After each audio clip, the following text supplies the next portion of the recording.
Então, primeiramente, boa noite a todos. Uma alegria imensa poder estar retornando aqui no Ceará do Evangelho. Quero agradecer o convite, Também agradecer a todos os trabalhadores dessa casa, tanto os encarnados quanto os desencarnados que aqui estão. Já peço também desculpas, eu estou um pouco rouco, com gripe, um pouco com tosse, então ainda bem que tem microfone, senão vai ser difícil hoje.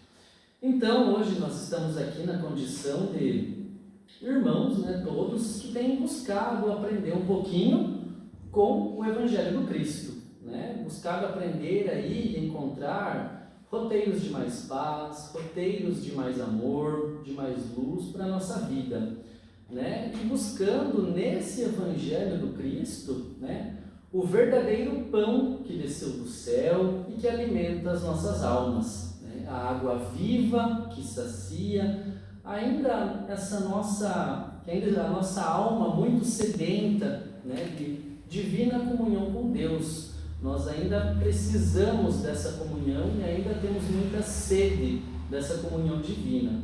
E é justamente em torno disso que vai girar a nossa reflexão nessa noite, E a passagem que a gente vai tomar como base aqui dos nossos estudos é o encontro de Jesus com a mulher samaritana, Então, essa passagem ela é narrada no capítulo 4 do Evangelho de João, e é uma passagem muito conhecida, muito estudada, só que ela também é uma passagem que ela nos impressiona pelo nível de detalhamento com que ela é narrada, Ela tem uma profundidade simbólica muito grande em tudo que João colocou ali para a gente.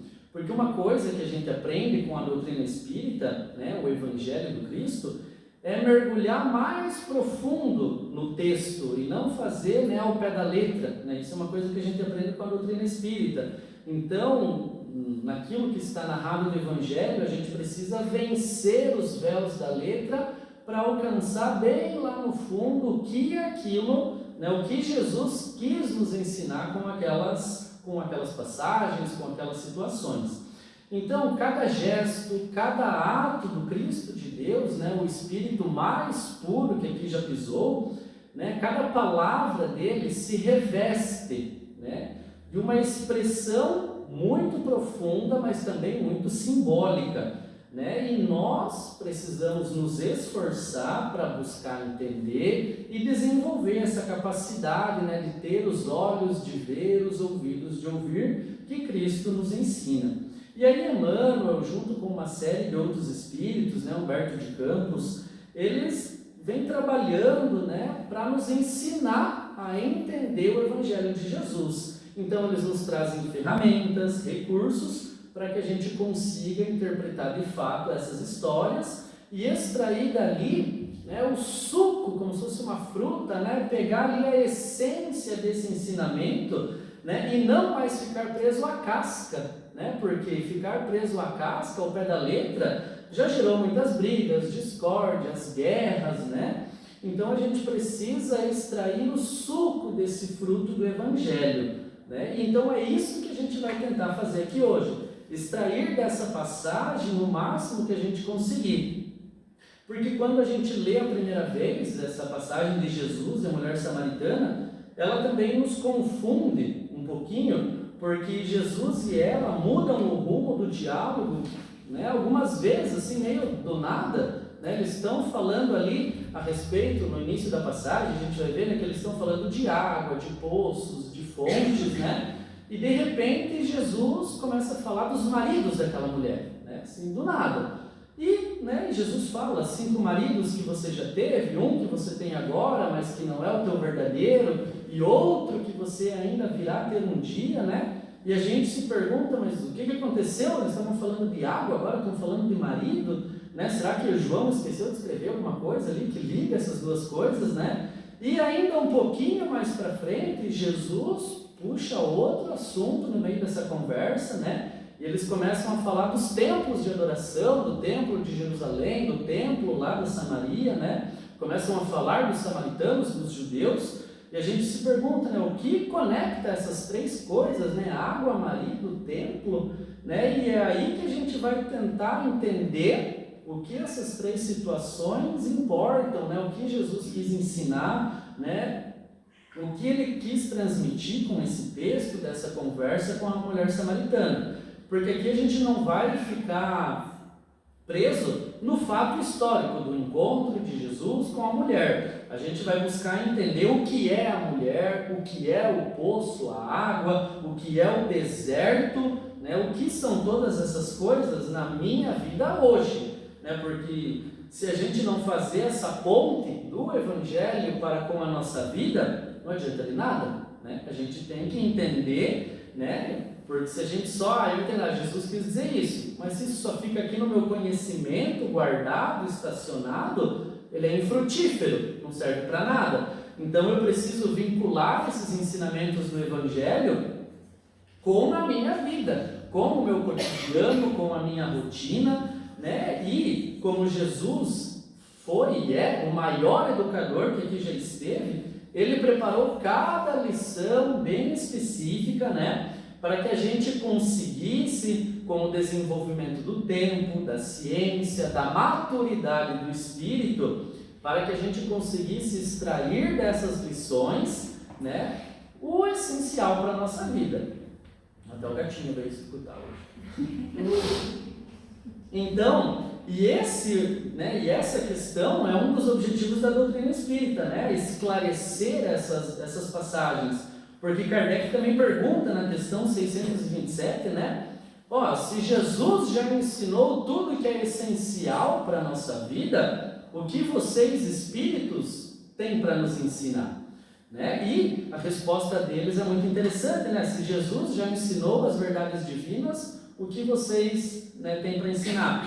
Aí eles dizem, a fala do Cristo era alegórica e parabólica, né? Por parábolas. Jesus falava de acordo com os tempos e lugares, e o nosso papel primordial agora é tornar claros esses ensinamentos para que ninguém mais possa pretextar ignorância ou incompreensão do verdadeiro sentido dos ensinos de Jesus. Então aqui a gente não pode mais dar desculpa, né? Eu não sabia, eu entendi errado aquela passagem. Não, os Espíritos vieram justamente esclarecer, olha, Jesus falou isso, mas ele falou para aquele povo. A interpretação que a gente precisa fazer é essa, né? Então, naturalmente, a fala de Jesus não estava restrita para aquele povo, para aquela época, né? Jesus falava para o Espírito, portanto, ele falava para a eternidade. E Jesus veio nos mostrar que as leis divinas são eternas, imutáveis, como o próprio Criador, né? Um pouquinho do que a gente acompanhou do estudo aqui antes. Então, no entanto, Jesus precisou revestir esses ensinamentos para que eles ficassem guardados para gerações futuras, né? Porque senão a gente hoje não conseguiria interpretar. Então ele as revestiu com o arcabouço literário, cultural daquele povo, né? Com palavras, para que ele também se fizesse entendido para aquele povo, mas para que hoje a gente também conseguisse entender. E o nosso exercício, como é o dos Espíritos, é extrair dessas lições imperecíveis, né, que não tem data de validade e que valem para cada espírito na sua jornada. Então a gente precisa extrair esses ensinamentos. E muitos foram os espíritos que dedicaram vidas a esse esclarecimento. E uma dupla aqui que a gente pode citar com muita facilidade é Chico e Emmanuel, né, que dedicaram uma boa parte, se não quase que a totalidade ali da encarnação de Chico, né, da sua lavra mediúnica, nos ensinando a entender o Evangelho do Cristo. Então, até no início da coleção Caminho, Verdade e Vida, né, Emmanuel esclarece para nós profundos detalhes daquelas lições que parecem pequenas, né, lições ali de poucas páginas, né, que parecem singelas, mas que têm grandes ensinamentos por trás, né, quando a gente vence as letras ali, o véu da letra que está escrito. Mas então, feita essa pequena introdução, né, a gente vai então agora para o fato, ali para o texto, né, do Evangelho. Jesus estava na Galileia e em determinado momento ele fala para os seus discípulos: é preciso que eu vá para Jerusalém, mas é necessário passar pela Samaria. E naturalmente aqui os seus discípulos já levaram um espanto, um susto, né, Porque naquela época, dados os profundos embates, né, conflitos entre esses povos, conflitos religiosos e até físicos, né, e ainda que eram povos irmãos, porque todos os povos ali de Israel são descendentes de Abraão, né, que a gente conhece. Então os 12 povos de Israel são são originários dos 12 filhos de Jacó, que era filho de Abraão, né? Então, dadas essas rixas entre esses povos, era muito comum, né, dos judeus não quererem passar pela Samaria, né, desviar esse trajeto.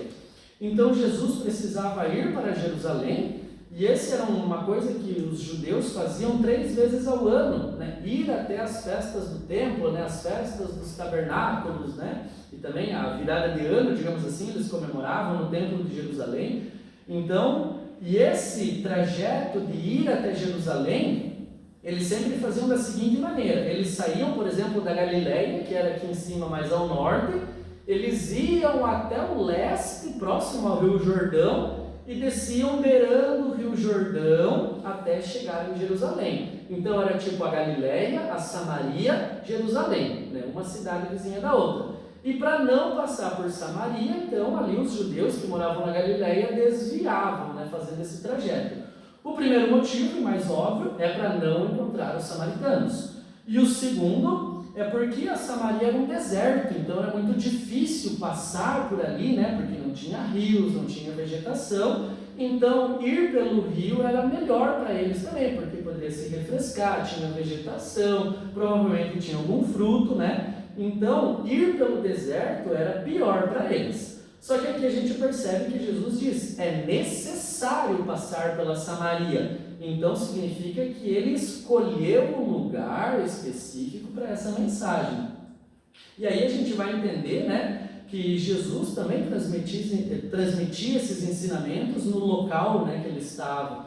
Quando ele falava assim, né, eu vou ao monte orar, né, ele pedia ali para os seus discípulos: agora eu vou me retirar, que eu vou até o monte orar. Naturalmente a gente sabe, e Jesus também sabia, que o local onde nós estamos não é o importante na hora de fazer a oração, né? Mas por que Jesus falava: vou ao monte orar? Primeiro, para nos dizer que esse momento de oração é um momento de elevação, que a gente se conecta com Deus, né? Então era isso que ele queria colocar para os discípulos. Ele subia no monte para orar, como se fosse para entender que, ao orar eu estou me elevando e me conectando com Deus. E aí a gente entende até no Sermão do Monte, quando Jesus sobe no Monte das Oliveiras, fica acima dos demais e faz ali os seus ensinamentos, para representar que ao estar em cima do monte, ele estava conectado com Deus, né, e ali ensinando as suas lições. E então, né, é o que a gente vai entender também, que a definição no livro dos Espíritos da Prece é, né, que o momento da oração é um momento de elevação, onde a gente se conecta com o Criador. Então, quando Jesus escolheu a Samaria, ele escolheu o local do seu ensinamento, né? E é claro que ele também transmitiu uma lição para aquele povo que estava vivendo naquele contexto histórico, mas então, né, a gente sabe, o local Jesus escolheu, o deserto. E o que isso será que vai representar na nossa vida? E os samaritanos, então, representam quem? Naquele contexto, naquela época, eles viam os samaritanos como um povo afastado da comunhão com Deus. Um povo que estivesse, né, quando os judeus falavam dos samaritanos, eles falavam, né, de um povo que não faz parte daquela divina comunhão com o Criador, né?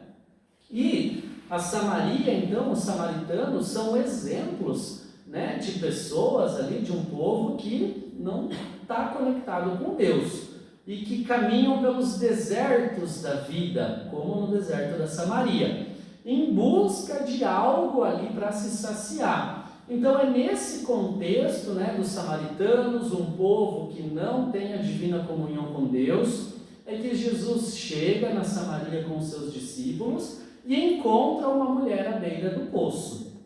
Jesus pede para os discípulos irem comprarem comida ali numa num mercado próximo, e ele vai ao encontro da mulher que estava no poço buscando água. E eles iniciam um diálogo, o que também não era muito comum de se ter naquela época, um homem a sós conversando com uma mulher, né? Isso era quase impensável, porque as mulheres ali, geralmente elas saíam só com os pais ou com seus maridos, né? Porque era ali uma cultura muito fechada, né? Para esses costumes assim. Então, até quando os discípulos voltam ali no mercado, eles têm pensamentos maliciosos, né? Quando vem Jesus conversando com a mulher sozinho, né? E tal, então eles têm ali alguns procedimentos de maledicência. Mas, um pouquinho para frente, a gente vai entender que essa conversa de Jesus a sós com a mulher samaritana também é uma lição para a gente. Então, o diálogo inicia e Jesus pede água para aquela mulher. E ela responde: mas você, judeu, pedindo água a mim, mulher samaritana? O que já nos traz uma pequena reflexão. Quantas vezes a oportunidade de auxiliar Jesus está diante dos nossos olhos e a gente não o faz, a gente não auxilia, a gente não ajuda, né? Quantas vezes a oportunidade de ajudar alguém, né, chega até nós e a gente nega, a gente não faz. Então, quantas vezes Jesus não está ali revestido daquela pessoa que vem nos pedir auxílio e a gente não ajuda, né? Nós ainda exigimos o auxílio, mas nós não auxiliamos, né? Então, Jesus responde para ela: ó mulher, se tivesses o dom de Deus, perceberias que este que está aqui diante dos seus olhos poderia lhe dar a água viva. Então é como se Jesus falasse assim: ó minha filha, quantas vezes o auxílio está diante de ti, mas você não percebe a oportunidade, porque você está desatenta, né? Você não está ali vigiando tudo o que acontece, né? Você não presta atenção nas situações, nas oportunidades. Essa tua conexão com o Criador está meio mal sintonizada, né? E não percebe a oportunidade, que às vezes é uma oportunidade singela. Dar um copo de água para a gente pode ser que não seja nada, que a gente está hidratado, mas talvez aquela pessoa que bebe, quantas horas, quantos dias já não bebe um copo de água, né? Então,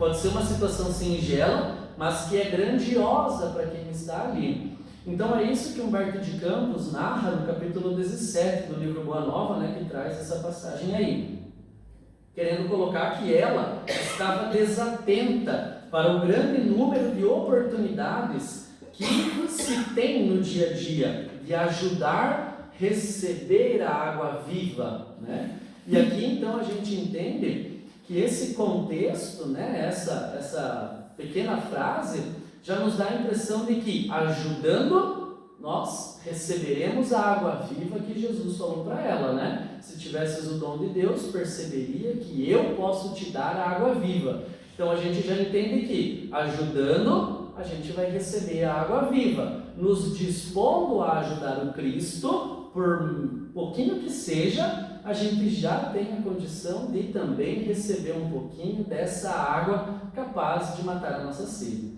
Então aqui a gente percebe que a mulher samaritana, na verdade, é nós, né? É nós que estamos nessa condição, que estamos caminhando pelos desertos da vida, né? Ou os nossos desertos interiores, em busca de algo que pode saciar a nossa sede. Ela estava lá atrás de água, daquele poço, né? Então, nós também caminhamos pelos desertos da vida atrás de algo para matar a nossa sede. Só que nós temos uma sede, né, que não é essa sede física, nós temos uma sede mais interior, uma sede primária, né, que enquanto criaturas, enquanto filhos de Deus, nós temos uma sede que ela é essencial ao nosso espírito, né? Todos nós temos essa sede dessa água viva que Jesus Cristo falou. E o que é essa água, né? Que água é essa que transforma os desertos da vida em jardins, os desertos interiores do nosso coração, da nossa alma, carentes de virtudes, né?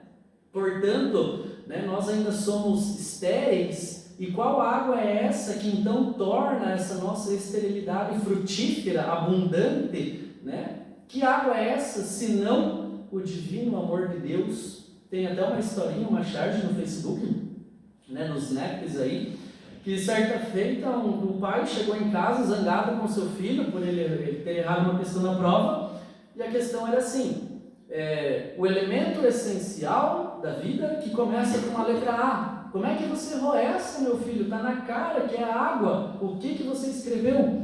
E ele responde: amor, pai.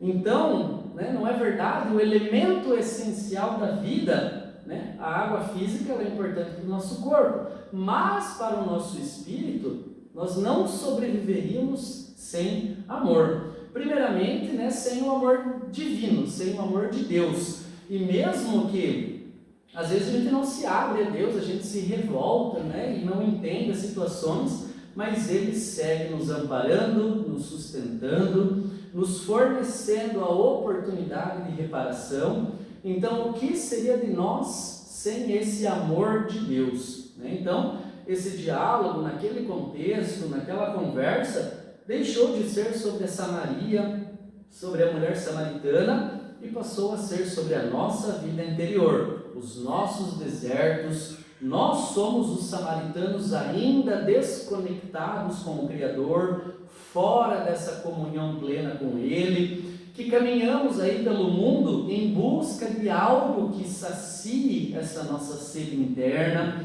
né? É isso que também nos move, é procurar isso, né? Só que muitas vezes nós buscamos saciar essa sede da forma errada, né? Buscamos saciar essa sede no poço do poder, né? Do poder material, no poço do prazer desregrado, no poço da fama, do dinheiro, da vaidade, da beleza física, né?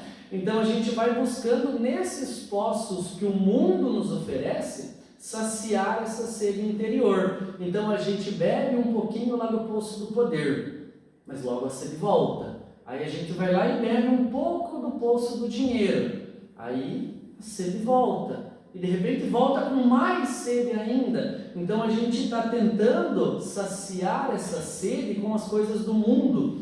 E a gente fica na superficialidade, né? Buscando saciar essa sede espiritual com as coisas materiais.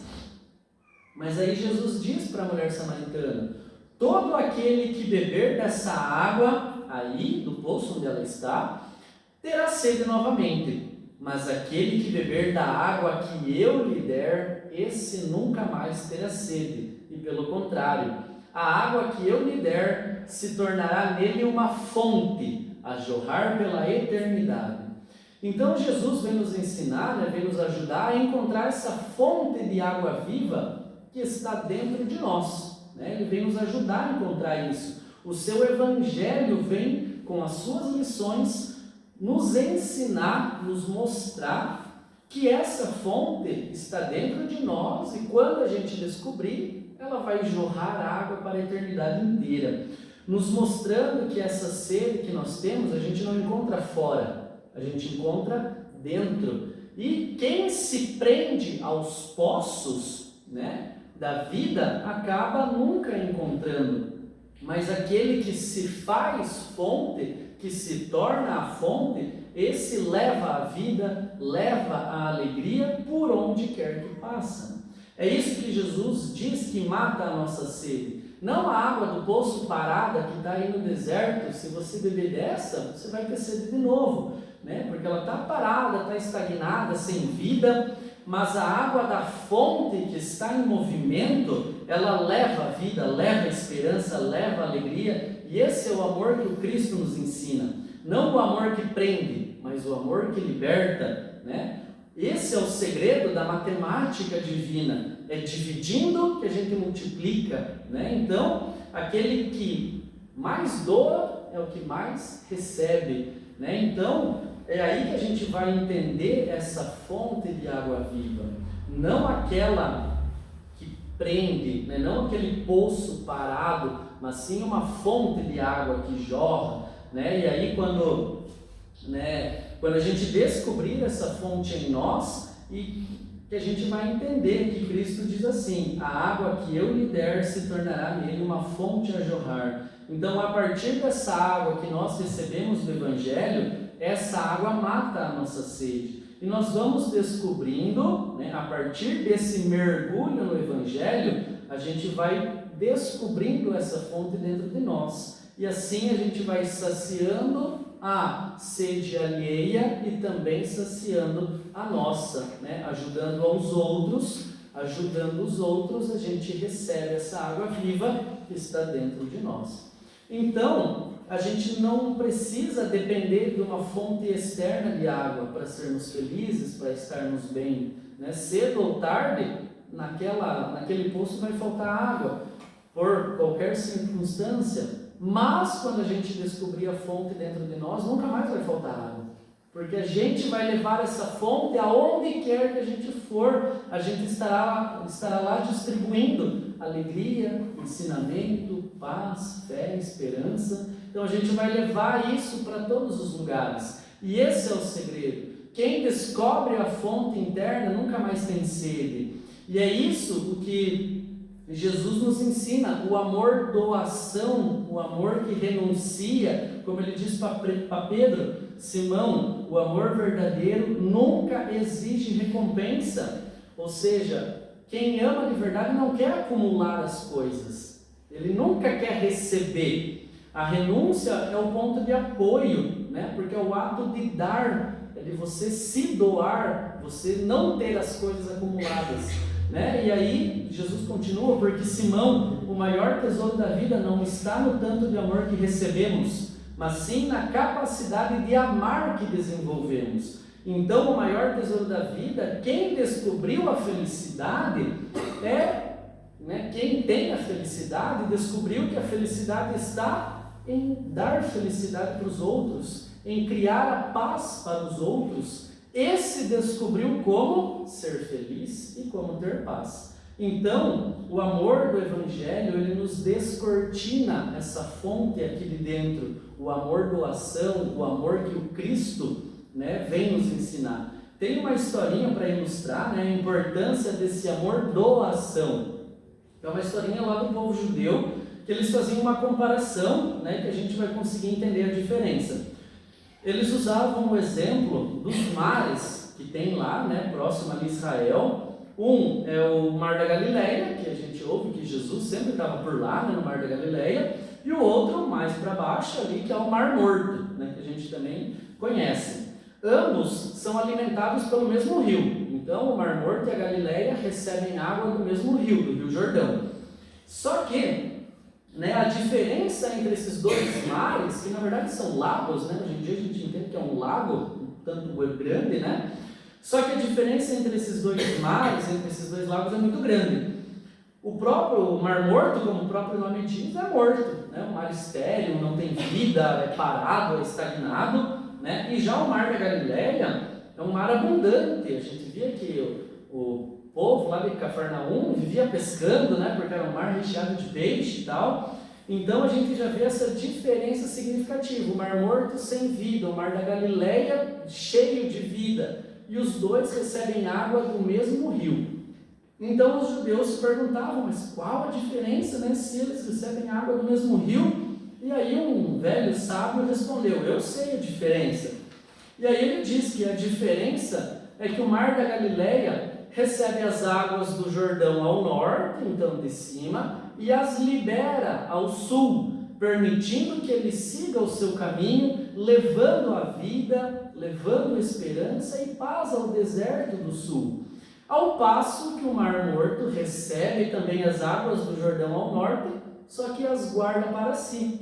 Então o Mar da Galileia recebe, mas deixa seguir. Recebe e dá continuidade ao fluxo. E o Mar Morto não, ele só recebe, né? Um recebe, que é o Mar da Galileia, e doa. O outro acumula. Então o que recebe e doa é vida, é exuberante, é abundante. Aquele que recebe e acumula é morto, é estagnado, é sem vida. Porque assim é na criação.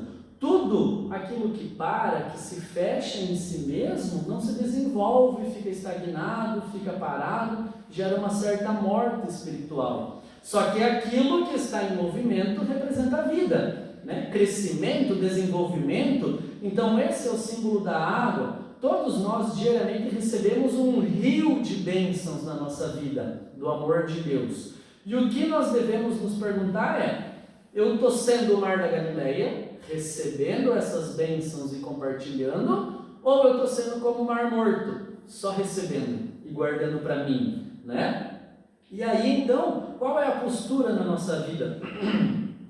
Por meio dessa reflexão, a gente vai entender se nós estamos encontrando essa fonte de água aqui dentro, nós estamos desenvolvendo vida ao nosso redor, ou nós estamos estagnados, inférteis, estéreis, né? Porque essa é a reflexão da água, né?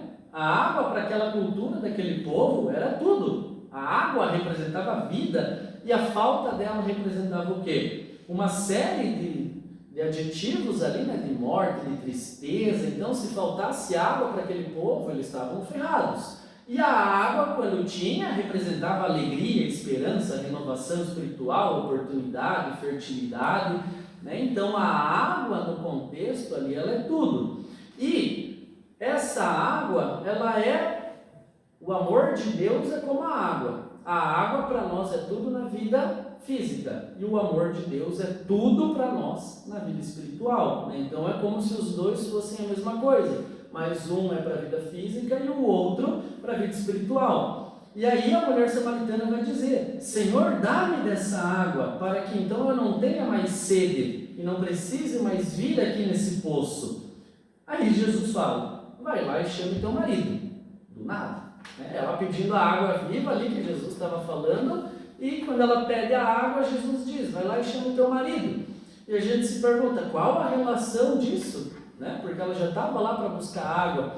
E aí a gente vai entender aqui um pouquinho de como era a cultura daquele povo, né? Primeiro a gente entende que a relação entre criatura e criador naquela cultura, no Antigo Testamento, era representado como um casamento, né? Um povo que estava conectado com Deus era um povo que tinha essa comunhão, tinha um casamento com, né, o nosso Criador. E é por isso, né, que a gente entende que a gente percebe no Antigo Testamento várias passagens onde que a gente vê que Deus, Jesus, são tratados como um noivo, e a humanidade, né, várias parábolas, passagens de Jesus ali, né, e a humanidade é tratada como a noiva, e a união entre essas criaturas era simbolizada ali então como um casamento, né? Várias parábolas a gente tem que Jesus é tratado como um noivo, né? Então, para aquele povo que estava afastado das leis divinas, né, que estava fora dessa comunhão com o Criador, porque eles acabaram criando outros deuses, acreditando, né, no Deus Sol, Deus Lua, Deus tudo que é coisa, né? Então, eles eram considerados um povo adúltero, né, porque tinham um outro Deus, né? Então, por isso que eles não tinham esse casamento ali com o Criador. E aí tem até uma passagem que João diz, né, no Apocalipse, de que ele utiliza a palavra prostituição, né, a palavra mulher prostituta, mas ele não estava falando da mulher em si, estava falando do povo, que tinha um outro marido, e já que o casamento era do povo, que é a noiva, e o marido, que é Deus, que é Jesus, então era o povo que tinha um outro marido, um outro Deus, né? Esse é o símbolo do casamento, né? Essa união da humanidade e Deus. Só que o povo naquela época estava totalmente afastado da comunhão com Deus, né? Viviam em pé de guerra e tal, e Jesus veio para reforçar, para refazer essa união. Ele veio unir cada criatura, cada povo, a humanidade em si, com o Criador novamente através do seu Evangelho. Então Jesus veio fazer esta união de novo. Ele era o emissário, né, como se fosse lá o padre que veio, né, dizer: ó, agora vocês estão casados de novo, né, o povo e Deus. Então ele veio concretizar esse casamento. Por isso que quando João Batista vê Jesus, ele diz: eis o noivo, né? O noivo era ele. e a noiva era o povo. Então, até o primeiro milagre de Jesus é nas bodas de Caná, né, que é um casamento.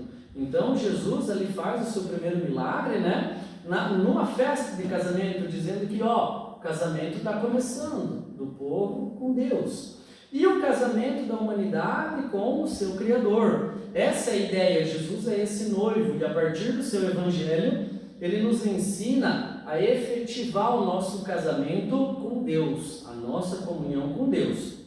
E aí que a gente começa a entender, porque a Samaria, ela era um povo que havia brigado com Israel, tipo, a gente não mais respeita as suas leis aí, a gente é um povo independente.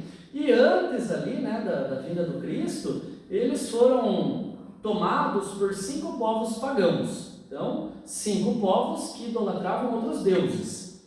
E outros senhores, né, que não o Deus único ali do povo de Israel. E aí por isso que Jesus fala para ela, né, que ela tinha 5 maridos, ou seja, os 5 povos pagãos que dominaram a Samaria, né? Então, Jesus, é como se Jesus estivesse falando assim, você buscou 5 uniões com Deus, né? Para cada povo lá que dominou a Samaria tinha um Deus. Então, vocês tentaram com esse Deus, não deu certo o casamento. Tentaram com esse Deus, não deu certo o casamento. Então, Jesus fala, tiveste 5 maridos, e tens um agora, mas que também não é o seu marido verdadeiro, ou seja, estão acreditando em outro Deus, mas que não é o Deus único.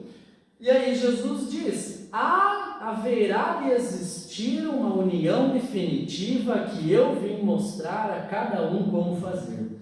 Então Jesus estava falando não da vida particular daquela moça, ele veio falar para todos nós, para todas as almas, porque nós elegemos muitos deuses, o poder, o dinheiro, a vaidade. Então, dessa maneira, a gente não vai conseguir efetivar a nossa comunhão com Deus, né? Quantos maridos nós não vamos tendo ao longo da vida, né? O marido no sentido figurado, né? Eu preciso conquistar aquela casa, eu preciso conquistar aquele carro, né? Eu preciso daquele emprego, né? Quando você consegue, você não fica feliz, né? Você tem que conseguir sempre alguma coisa material, você está sempre em busca de algo, e quando você consegue, você não é feliz, porque não é uma união definitiva. Essa união não é capaz de proporcionar a paz, a estabilidade que nós estamos almejando. É isso que Jesus está falando, não da vida daquela mulher, mas sim da nossa vida em particular. E o mais bonito agora, né, aonde aconteceu esse encontro, foi no poço, né, num poço lá no deserto, Jesus e a mulher samaritana. E naquela época, né, para um judeu que estivesse ali ouvindo essa passagem, né, e o povo contando, o que representava o encontro de um homem com uma mulher à beira de um poço? Naquela cultura, naquela época, quando uma mulher era solteira e ela queria encontrar ali um homem, né, ela ia até o poço, porque esse era o serviço da mulher, buscar água no poço naquela época, né, era uma cultura muito patriarcal. Então, se ela não saía com os pais, ela não podia sair de casa, a não ser para buscar água, né? E aí, então, ela sempre ia sozinha, né, ali algumas exceções, é claro. E era nesse momento que a mulher saía sozinha até o poço para buscar água que ela encontrava os seus pretendentes, né, que ela achava ali o seu namoradinho e tal, que depois gerava um casamento. Então, né, era isso que a gente vai entender, que a gente vai perceber outras situações, né? A mulher de Isaac ali, que também que é muito conhecido, né, ele encontrou Rebeca na beira de um poço. Jacó encontrou Raquel na beira de um poço. Moisés encontrou Zípora à margem de um poço. Então, o encontro de um homem com uma mulher sozinhos à beira de um poço prenunciava um casamento, né? Então, um casalzinho, então dali vai sair um casamento. E esse encontro de Jesus sozinho com a mulher samaritana representava o casamento da humanidade com Deus, né? O noivo encontrou a sua noiva. E aí a gente então faz esse vínculo com a primeira parte, que é a parte da água. O que Jesus está nos dizendo? Que somente se efetiva essa união, né, do encontro de Deus com Jesus quando nós encontramos a fonte divina. essa fonte de água que jorra pela eternidade. E é essa a ponte que liga essa passagem, né? Quando ela fala assim, ó, Senhor, me dá dessa água viva. E ela diz, e Jesus diz, onde está o seu marido? Onde está o seu Deus? Porque quando a gente entende que nós temos buscado essa fonte no mundo, qual tem sido o meu marido? Né? O meu Deus de adoração é o dinheiro, é a vaidade, é o poder. Então por isso que Jesus fala para ela, ó, você quer a água viva, mas onde está o seu Deus? No que você tem crido? Né? Então, entrar nessa comunhão com o Pai e as suas leis é fazer esta conexão com Ele, encontrar dentro do Evangelho. Não há paz possível em plenitude afastados da comunhão de Deus, né? Então, se nós estamos buscando essa água viva, né? Mas nós estamos buscando essa água viva, mas onde nós estamos procurando encontrar, né? Então aí a gente consegue entender pelo menos um pouquinho dessa ligação, porque Jesus fala dos maridos da mulher, porque ele está querendo falar nas crenças dela. Então, ó, você quer água viva, mas no que você está crendo.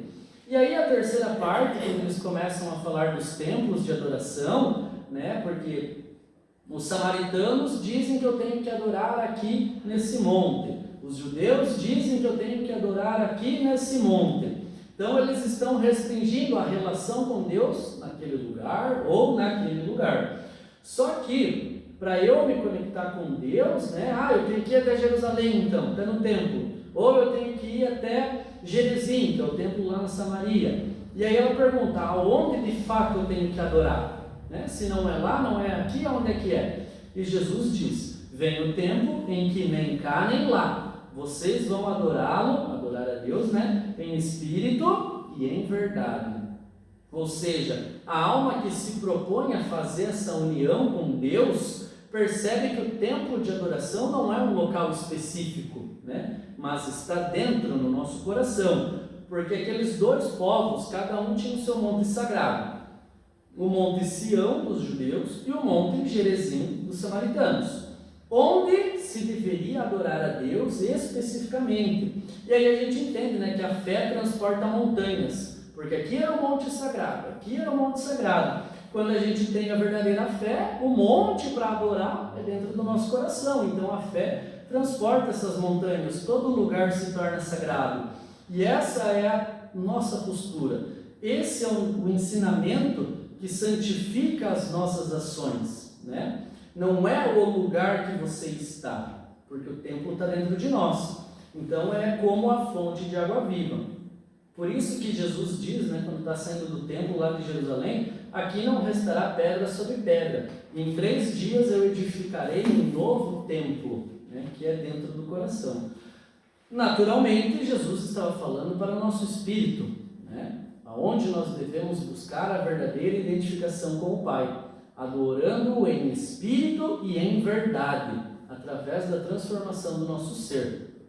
E aí a gente então percebe que Jesus vem nos falar nessa passagem, nesse encontro simbólico há 2000 anos, que ele nos fala ao nosso coração, porque quantos de nós ainda não têm buscado essa efetiva conexão com Deus?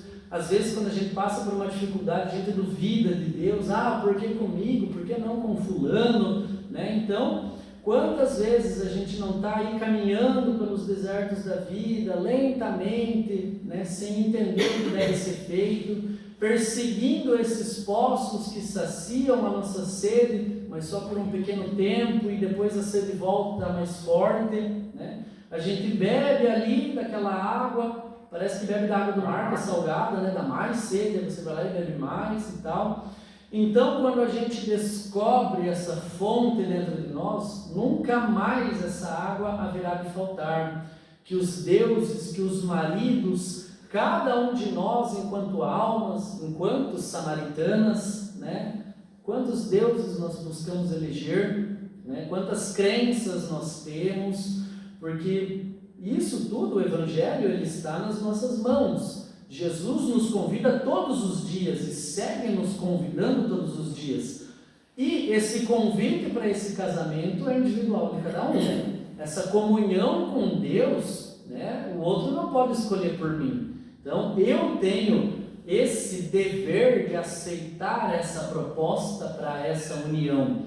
Como dizia Emmanuel, né? Os espíritos desencarnados são apenas os pregadores dos cartazes da festa, mas quem vai aceitar o convite para entrar na festa é a gente. Eles estão dizendo, ó, tem uma festa de casamento, né, e tal. Se quer ir, aqui está o convite, mas eles não podem aceitar por a gente. Então essa é a reflexão que eu quero deixar aqui. A água de cada um, a água que cada um está buscando, né, esse anseio da nossa alma, só poderá ser encontrada na comunhão com Deus. Todas as religiões têm o mesmo objetivo, que é nos levar até o Criador, né?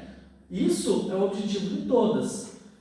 E só que Jesus veio nos trazer isso de uma maneira diferente. O Espiritismo veio nos trazer isso de uma maneira diferente, de uma maneira clara, que é a gente tem que aceitar esse convite, e não Deus que nos dá a salvação, né? E depois que morremos está tudo perfeito, tudo bonitinho. Não, tem que partir de dentro para fora, né? E é isso que Jesus quis colocar quando ele já alcançou, né? Já que ele é o Espírito mais puro que já esteve aqui na Terra, ele que pôde dizer, eu e o Pai somos um, né? Porque essa comunhão deles é tão forte que, né, a gente entende Deus entendendo Jesus, né?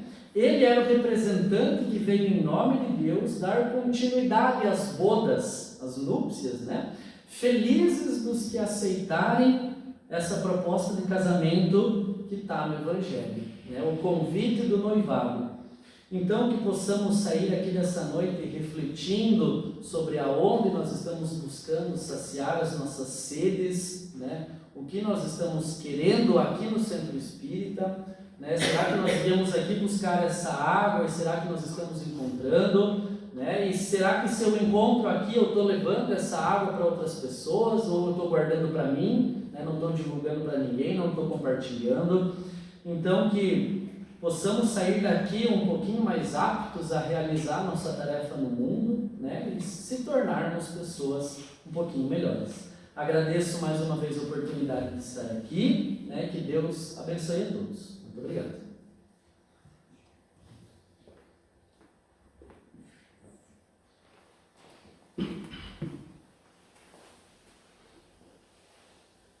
Nós agradecemos a você, Juliana, por essa importante exposição que você nos trouxe nessa noite, que certamente nos traz mesmo grandes reflexões para o nosso dia a dia. Jesus te ilumine sempre. Desejamos um bom retorno a vocês com a proteção de Jesus. E agora eu convido a todos para que possamos nos preparar para o passe. Vamos fechar os olhos nesse momento, deixar de lado as nossas preocupações, as nossas dificuldades, para que possamos nesse momento somente entrar em sintonia com Jesus. Aqueles que vão para a sala para receber o passe, que possam estar sintonizados com o Mestre, assim como cada um que fica aqui em seus lugares também possam receber o passe coletivo. Tudo depende da sintonia dos nossos pensamentos, dos nossos sentimentos, para que assim possamos receber tudo aquilo de que aqui viemos em busca, podendo sairmos daqui sentindo-nos fortalecidos fisicamente e espiritualmente, sempre na companhia do nosso Mestre Jesus, do nosso anjo da guarda. Que possamos então nesse instante sentir a presença de Jesus junto de nós, que possamos receber esses fluidos benéficos, essas energias puras, que alivia todas as nossas dores, nossas angústias, depressão, influências negativas. Que tudo isso possamos ser merecedores de receber nesse momento das mãos de Jesus.